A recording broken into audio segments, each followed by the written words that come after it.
అందరికీ జై హింద్. నేను ప్రామిస్ చేసినట్టుగా రష్యా యుక్రెయిన్ వార్ గురించి ఒక డీటెయిల్ వీడియో చేస్తాను అని చెప్పాను కదా, అదే ఈ వీడియో. ఈ వీడియోలో మీరు చాలా విషయాలు తెలుసుకుంటారు. అసలు ఒక్కొక్కసారి మనం చూస్తాము రష్యా అనే పదం వాడతారు, ఒక్కొక్కసారి యుఎస్ఎస్ఆర్ అనే పదం వాడతారు. అసలు ఈ రెండింటికి డిఫరెన్స్ ఏంటి, అసలు యుక్రెయిన్ ఎలా జన్మించింది, యుక్రెయిన్ అసలు ఎలా స్థాపించబడింది, అమెరికాకి రష్యాకి ఉన్న గొడవ ఏంటి, అమెరికా ఎందుకు యుక్రెయిన్కి సపోర్ట్ చేస్తుంది, యుక్రెయిన్ ఎందుకు నేటో మెంబర్షిప్, అసలు నేటో అంటే ఏంటి, నార్త్ అట్లాంటిక్ ట్రీటీ ఆర్గనైజేషన్, ఇది ఎప్పుడు స్థాపించబడింది, దీని ఉద్దేశం ఏంటి, ఇప్పుడు జరుగుతున్న రష్యా యుక్రెయిన్ మధ్య గొడవ దీనికి ముఖ్య కారణం ఏంటి, ఇది ఎక్కడికి దారి తీస్తుంది, ఇలా మరెన్నో విషయాలు వివరంగా చెప్తాను. సో జాగ్రత్తగా వినండి. First of all, Soviet union అని చెప్పి 1922లో ఫామ్ అయింది. యుఎస్ఎస్ఆర్ అని మనం అంటాం కదా, సోవియట్ సంఘము 1922లో స్థాపించబడింది. 1917లో రష్యాలో రష్యన్ రెవల్యూషన్ జరిగింది. దాని తర్వాత 1922లో యుఎస్ఎస్ఆర్ అని ఒక సోవియట్ సంఘం స్థాపించబడింది. వరల్డ్ వార్ 1 తర్వాత వరల్డ్ వార్ 2లో కూడా ఈ యుఎస్ఎస్ఆర్ పార్టిసిపేట్ చేసింది. కాకపోతే వరల్డ్ వార్ 2 1945లో ఎండ్ అయిపోయింది. సో 1945 నుంచి 1991 వరకు యుఎస్ఎస్ఆర్ ఉంది. కాకపోతే ఒకవైపు అమెరికా, ఇంకోవైపు యుఎస్ఎస్ఆర్ వచ్చింది. వరల్డ్ వార్ 2 తర్వాతనే ఈ అమెరికా అండ్ యుఎస్ఎస్ఆర్ మధ్యలో ఒక శీత యుద్ధం స్టార్ట్ అయింది. శీత యుద్ధాన్ని కోల్డ్ వార్ అని అంటారు. అంటే ఈ రెండు దేశాలు ఒకరిని ఒకరితో ఫైట్ చేయకుండా ఐడియాలజికల్గా ఫైట్ చేస్తాయి. ఒకవైపు అమెరికా ఏమో క్యాపిటలిజంని సపోర్ట్ చేసింది, ఒకవైపు యుఎస్ఎస్ఆర్ ఏమో కమ్యూనిజంని సపోర్ట్ చేసింది. కొన్ని దేశాలేమో అమెరికాకి సపోర్ట్గా నిలిచాయి, కొన్ని దేశాలు మాత్రం రష్యాకి యుఎస్ఎస్ఆర్కి సపోర్ట్గా నిలిచాయి. మన దేశం మాత్రము ఇండిపెండెంట్గా ఉంటూ ఏ దేశానికి సపోర్ట్ ఇవ్వలేదు, ఎటువంటి మద్దతు ఇవ్వలేదు. సో నాన్ అలైన్డ్గా ఉంది. కాకపోతే ఖచ్చితంగా యుఎస్తో కూడా ట్రేడ్ చేసాము, డిప్లొమాటిక్ రిలేషన్స్ పెట్టుకున్నాము. అదే రెండో వైపు యుఎస్ఎస్ఆర్తో కూడా ట్రేడ్ చేసాము, డిప్లొమాటిక్ రిలేషన్స్ కూడా స్థాపించాము. ఇది ఇలా ఉండగా అసలు అమెరికా అండ్ యుఎస్ఎస్ఆర్ మధ్యలో పోటీ అన్నది వరల్డ్ వార్ 2 తర్వాతే స్టార్ట్ అయింది.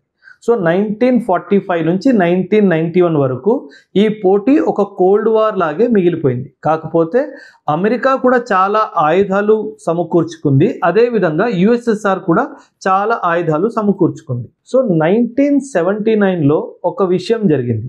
రష్యా ఒక విధంగా ఆఫ్ఘనిస్తాన్ మీద దాడి చేసింది. సో ఆఫ్ఘనిస్తాన్ని కాపాడే ఉద్దేశంతో అమెరికా పాకిస్తాన్తో చేతులు కలుపుతూ యుఎస్ఎస్ఆర్ మీద దాడి చేసింది.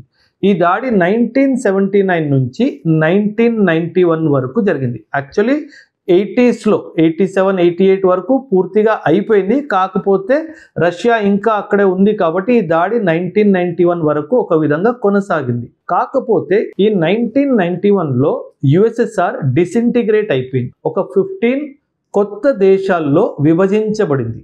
ఈ విభజనలోనే పుట్టింది యుక్రెయిన్ దేశం. సో యుక్రెయిన్ యుఎస్ఎస్ఆర్ నుంచి బయటకి వచ్చిన ఒక దేశము. సో హిస్టరీ ఏంటంటే యుక్రెయిన్ పుట్టిందే యుఎస్ఎస్ఆర్ నుంచి. అంటే ఇప్పుడు యుఎస్ఎస్ఆర్ నుంచి పుట్టింది అంటే ఖచ్చితంగా అక్కడ రష్యాకి సంబంధించిన అక్కడ మనుషులు ఉంటారు యుక్రెయిన్లో. నేను ఇప్పుడు 1991 తర్వాత యుఎస్ఎస్ఆర్ అనే పదం వాడను, రష్యా అనే పదం వాడతాను. ఎందుకంటే ఈ విభజన తర్వాత ఒకవైపు 15 కంట్రీస్ ఎస్టాబ్లిష్ అయ్యాయి, ఇంకోవైపు రష్యా వచ్చింది. సో ఈ రష్యా యుఎస్ఎస్ఆర్ నుంచే పుట్టింది రష్యా, ఈ యుఎస్ఎస్ఆర్ నుంచే పుట్టాయి 15 అదర్ కంట్రీస్. అందులో ఒక కంట్రీ యుక్రెయిన్.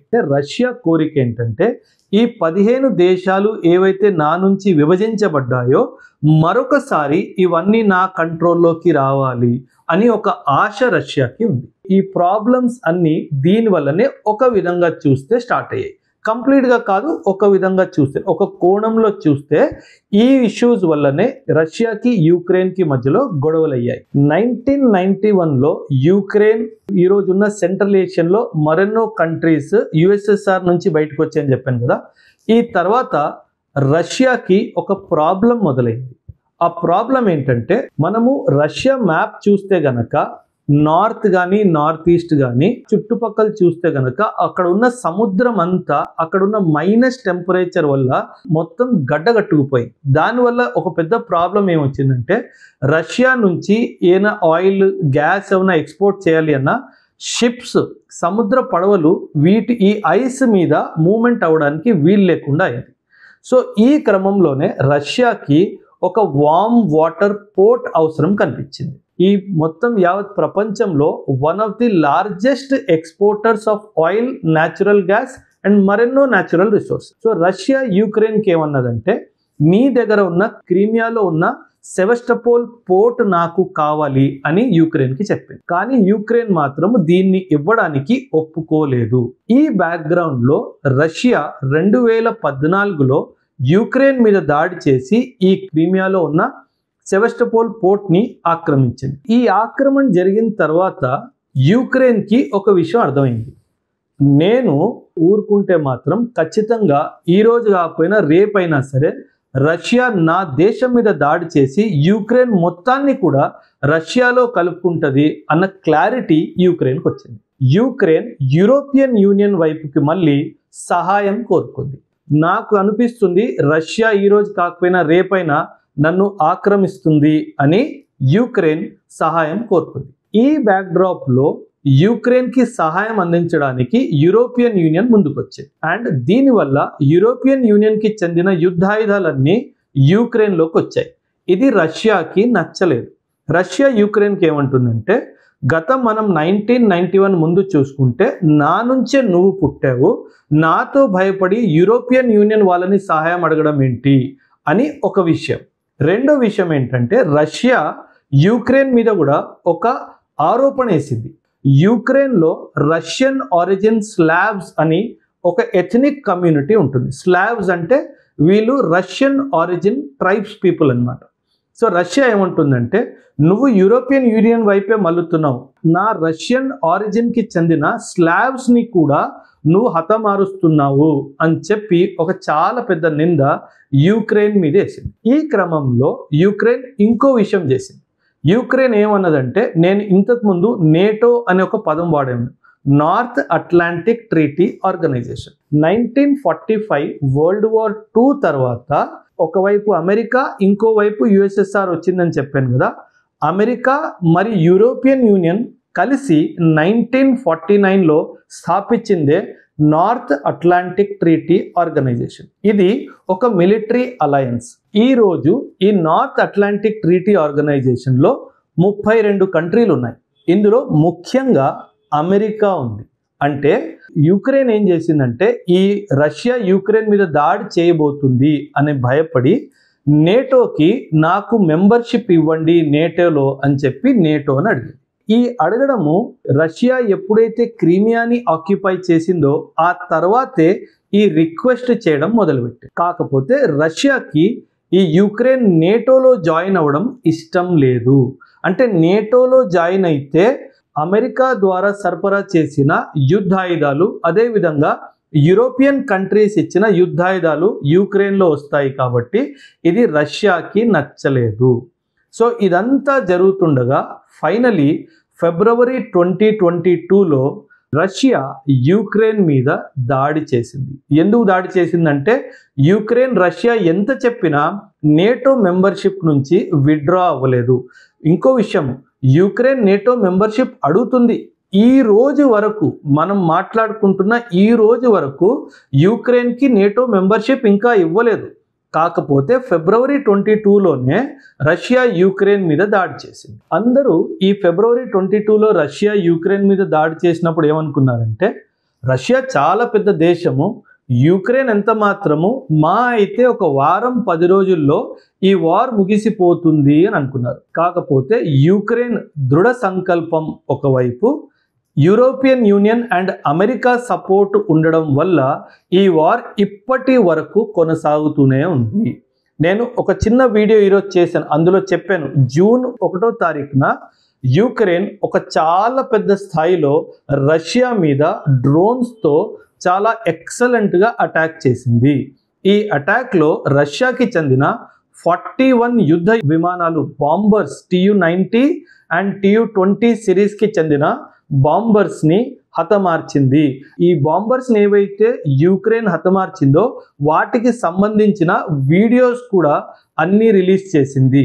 ఒక రిపోర్ట్ ప్రకారంగా రష్యాకి ఈ దాడి వల్ల $7 బిలియన్ నష్టపరిహారం జరిగింది. ఫిబ్రవరి 2022లో మొదలైన ఈ యుద్ధము ఈ రోజు వరకు కొనసాగుతూనే ఉంది. ఈ 3 సంవత్సరాల్లో ఇప్పటి వరకు నేటో దేశాల నుంచి, యూరోపియన్ యూనియన్ నుంచి, అమెరికా నుంచి ఇలా అన్ని దేశాలు కలిపి ఈ రోజు వరకు యుక్రెయిన్కి $417 బిలియన్ సహాయము ఇప్పటి వరకు అందించడం జరిగింది. అమెరికా ఒక్క దేశం మాత్రమే $118 బిలియన్ మిలిటరీ ఎయిడ్ రూపంగా యుక్రెయిన్కి అందించడం జరిగింది. ఈ మిలిటరీ ఎయిడ్ ఏదైతే అమెరికా యుక్రెయిన్కి ఇచ్చిందో ఇందులో భాగంగా అమెరికాకి చెందిన పాట్రియాట్ ఎయిర్ డిఫెన్స్ సిస్టమ్ కూడా యుక్రెయిన్కి ఇచ్చింది. మనం S-400 ఎలాగైతే రష్యా నుంచి తీసుకున్నామో ఇది కూడా పేట్రియాట్ అన్నది ఒక ఎయిర్ డిఫెన్స్ సిస్టమ్ అమెరికాది state of the art technology యుక్రెయిన్కి ఇచ్చింది. ఒకవైపు రష్యా యుక్రెయిన్ మీద మిజైల్స్తో అండ్ ఎయిర్ క్రాఫ్ట్స్తో దాడి చేస్తుందో అదేవిధంగా ఎదురుగా యుక్రెయిన్ మాత్రం రష్యా మీద ముఖ్యంగా డ్రోన్ అటాక్స్ చేస్తుంది. ఈ డ్రోన్ అటాక్స్ కూడా ఆయిల్ రిఫైనరీస్ మీద, డిపోస్ మీద, డిఫెన్స్ ఇన్స్టలేషన్స్ మీద చేస్తుంది. నేను చెప్పా కదా ఇందాక, జూన్ 1 రోజు 2 రోజుల ముందు ఈ అటాక్ వాళ్ళ ఎయిర్ బేసెస్ మీద కూడా చేసింది. ఫిబ్రవరి 2022 నుంచి ఇప్పటి వరకు ఈ వార్లో 40,000కు పైగా సివిలియన్స్ మరణించారు. యుక్రెయిన్లో మాత్రము 37 లక్షల మంది ఇంటర్నలీ డిస్ప్లేస్ అయ్యారు. అంటే వాళ్ళ ఇల్లులు ఇవన్నీ వాళ్ళు కోల్పోయారు. 37 లక్షల మంది, 65 లక్షలకు పైగా యుక్రెయిన్ని వదిలి పారిపోవడం కూడా జరిగింది. సో ఈ క్రమంలో యుక్రెయిన్ ఒక ఆర్డర్ రిలీజ్ చేసింది. 18 నుంచి 60 ఏళ్ళు మధ్యలో ఉన్న మగవాళ్ళు ఎవ్వరూ యుక్రెయిన్ని వదిలి వెళ్ళడానికి వీలు లేదు అని చాలా స్పష్టంగా ఒక ఆర్డర్ పాస్ చేసింది. అవసరమైతే అందరూ యుద్ధంకి వెళ్ళాలి, అవసరమైతే అందరూ ఆయుధాలు నడపడం నేర్చుకోవాలి అన్నట్టుగా ఒక ఆర్డర్ పాస్ చేసింది. ఈ యుద్ధంలో ఇంకో విషయం జరిగింది. ఈ విషయం ఏంటంటే ఇందులో ఇండియా లింక్ కూడా డైరెక్ట్ గా ఉంది, మనందరం అర్థం చేసుకోవాలి. రష్యా ఏం చేసిందంటే మర్సినరీస్ ని కూడా ఎంప్లాయ్ చేసింది. మర్సినరీస్ అంటే ఎవరు? ప్రైవేట్ ఆర్మీ లాంటి వాళ్ళు. వీళ్ళు డబ్బుల కోసము ఒక దేశం వైపు నిల్చొని ఇంకో దేశంతో పోరాడతారు. మీకు గుర్తుంటే గనక అప్పట్లో న్యూస్ లో ఇండియా నుంచి కూడా కొందరు యూత్ రష్యా వైపు నుంచి పోరాడడానికి రష్యాకు వెళ్ళారు. వాళ్ళు కొందరు అక్కడ మరణించడం కూడా జరిగింది.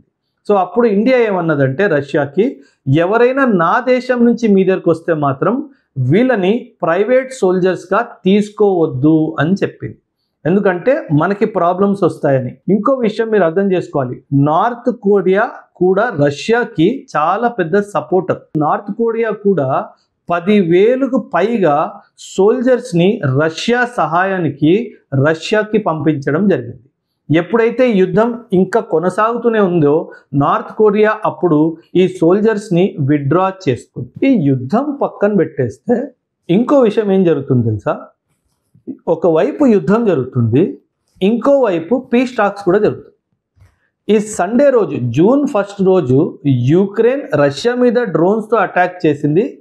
చాలా నష్టం రష్యా కూడా చేసింది. జూన్ 2వ రోజు మాత్రము మళ్ళీ కూర్చొని మాట్లాడుకున్నారు. కాకపోతే పీస్ టాక్ మాత్రము ఎటువైపు వెళ్ళట్లేదు అని అందరికీ క్లియర్గా అర్థమవుతుంది. నా భయం ఏంటంటే ఇప్పుడు యుక్రెయిన్ రష్యా మీద దాడి చేసింది కాబట్టి ఖచ్చితంగా రష్యా ఏదో ఒక పెద్ద స్టెప్ తీసుకుంటుంది అండ్ మేబీ యుక్రెయిన్ మీద ఫుల్ ఫ్లెజ్డ్ వార్ కూడా డిక్లేర్ చేసే అవకాశం ఉంది. ఇది గనక జరిగితే ఇంకో వైపు నుంచి అమెరికా మాత్రం ఒకవేళ డైరెక్ట్గా యుద్ధ భూమిలో దిగింది అంటే ఇది ఖచ్చితంగా 3వ ప్రపంచ యుద్ధానికి దారి తీస్తుంది. సో ఈ సమయంలో రష్యాకి యుక్రెయిన్కి మధ్యలో ఉన్న ఈ యుద్ధాన్ని ఆపాల్సిన అవసరము మన అందరికీ ఉంది. ప్రపంచమంతా కలిసైనా సరే వీళ్ళిద్దరినీ ఆపాలి, లేదంటే ఖచ్చితంగా మూడవ ప్రపంచ యుద్ధం జరుగుతుంది, ఎంతో మంది అన్యాయంగా చనిపోతారు. సో ఇదంతా ఆగాలి అంటే అన్ని దేశాలు కలిసి వీళ్ళిద్దరిని కూర్చోబెట్టి మాట్లాడి ఈ వార్ని ఏదో ఒక విధంగా ఆపాల్సిన అవసరం ఉంది. మీకు ఇంకో విషయం చెప్పాలి. ఎప్పుడైతే 2014లో రష్యా యుక్రెయిన్ మీద దాడి చేసి క్రిమియాని తీసుకుందో అప్పటి నుంచి అమెరికా రష్యా మీద శాంక్షన్స్ విధిస్తూనే ఉంది. ఈ శాంక్షన్స్ అంటే ఏంటంటే మనందరికీ తెలుసు, ఇంటర్నేషనల్ ట్రేడ్లో ముఖ్యంగా డాలర్నే వాడతారు. సో అమెరికా ఏం చేస్తుందంటే ఏ కంట్రీనైనా కంట్రోల్ చేయాలి అంటే ఆ కంట్రీతో ఇంకెవరైనా ట్రేడ్ చేస్తున్నప్పుడు అది డాలర్ రూపంలో అవ్వకుండా చేస్తుంది. దీన్నే శాంక్షన్స్ అని అంటారు. సో 2014 నుంచి రష్యాని కంటిన్యూస్గా శాంక్షన్స్ కిందనే పెట్టింది. అండ్ ఫిబ్రవరి 2022లో ఎప్పుడైతే ఈ యుద్ధం స్టార్ట్ అయిందో ఈ శాంక్షన్స్ని ఇంకా స్ట్రిక్ట్గా చేసేసింది. కాకపోతే ఇందులో మనకు ఒక గోల్డెన్ అవకాశం దొరికింది. రష్యా ఇండియాతో ఏమన్నదంటే 2022లో యుద్ధం స్టార్ట్ అయ్యే ముందు యూరోపియన్ యూనియన్ చాలా ఎక్కువ స్థాయిలో రష్యా నుంచి ఆయిల్ మరియు న్యాచురల్ గ్యాస్ ఇంపోర్ట్ చేసుకునేది. కాకపోతే ఈ శాంక్షన్స్ రావడం వల్ల యూరోపియన్ యూనియన్ కానీ ఇంకేదైనా వెస్ట్రన్ కంట్రీస్ రష్యా నుంచి ఆయిల్ కొనడం లేదు. సో రష్యా అప్పుడు ఏమన్నదంటే ఇండియాకి, నేను నీకు ఆయిల్ అమ్ముతాను, మనం రష్యన్ రూబుల్లో అండ్ ఇండియన్ రూపీలో ట్రేడ్ చేద్దాము అని చెప్పి ఇండియాకి చెప్పడం జరిగింది. సో ఈ వార్ ఫిబ్రవరి 2022లో స్టార్ట్ అయినప్పటి నుంచి ఇప్పటి వరకు మనం $100 బిలియన్ పైగా రష్యా నుంచి ఆయిల్ తీసుకోవడం జరుగుతుంది. సో ఇది మనకు ఒక అడ్వాంటేజ్. దీనివల్లనే అమెరికా మనల్ని you are supporting Russia in the war with Ukraine and you are sponsoring the Russia Ukraine war అని చెప్పి కూడా మనతో అంది. కాకపోతే మనం ఒక్కలమే కాదు, ఇక్కడ చైనా కూడా చాలా ఎక్కువ స్థాయిలో రష్యా నుంచి ఆయిల్ కొంటుంది. మనము రష్యా నుంచి ఈ విధంగా ఆయిల్ కొనడము ముమ్మాటికి తప్పు కాదు, ఎందుకంటే మనకు ఆయిల్ అండ్ న్యాచురల్ గ్యాస్ అవసరం ఉంది.